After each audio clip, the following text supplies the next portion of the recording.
السلام عليكم ورحمة الله وبركاته.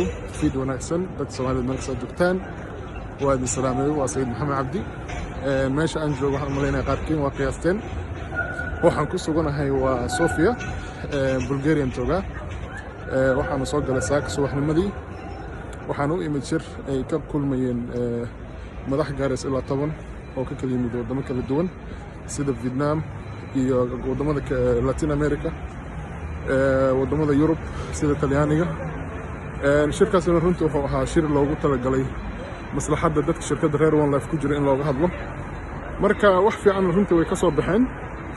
marka insha Allah hadda qabow daran baa jira, telefoonka gacanta laguma hayn karo. marka insha Allah wixii ma aragtay oo update ah waan idin soo gudbin doonaa insha Allah. marka waan iska lugeynayay waa kaas magaaladii Sofia ku soo dhawaadaan idin leeyahay.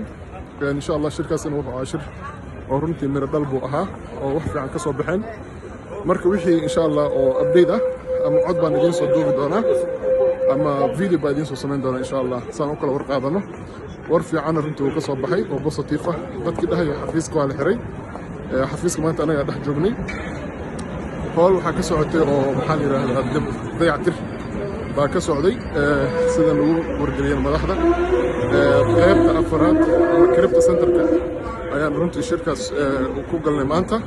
marka wixii update insha Allah waan idin soo gudbinayaa. halka qabowgan wuxuu maray caawa -8 kale Bulgaria iyo Ruushka ma kala foga.